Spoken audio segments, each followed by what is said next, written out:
Hi, Jonathan Kraft here with APQC, just here with you for a couple minutes here to give you a little bit of an overview of our process classification framework. I want to talk a little bit about what the framework is, I want to talk about why organizations use it, talk a little bit about our cross-industry version, and then where you can get some additional information. We get this question a lot about what is the process classification framework. And it's really a listing of all of the activities that happen within an organization.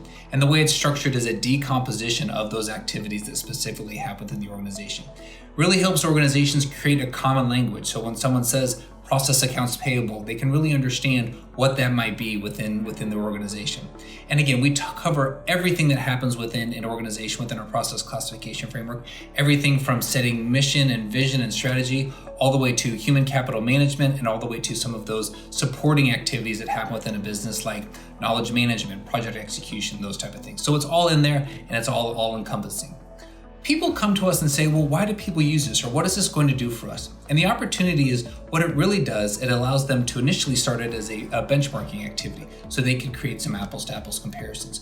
But what we're finding is that organizations become more mature in using the process classification framework. They really have the opportunity to take the building blocks of the framework and create things like end-to-end processes or use it for content management within the organization. So there are a variety of other uses that organizations really use leverage the framework for when it comes to actually why they want to use it. We've also found out that there's some times out there where there are some different industry versions that needed to be required. We have one cross-industry version within our framework, but we've also said that there are some industries out there that might be a little bit different. So the one example I always give is if you think about the airline industry, not only do they have the loading and unloading of passengers, but they also have baggage or luggage that they may have to take care of. They also may have cargo they have to take care of. They may have refreshments that they have to load onto a plane. So there's a lot of differences that happen within those industries. Speaking of some of our industry differences, we also have some organizations out there that say we need a retail industry framework. So there's a retail industry framework. There's some upstream and downstream petroleum frameworks out there. So a lot of ways for you to potentially look at that outside of just the cross-industry framework that we do have out there.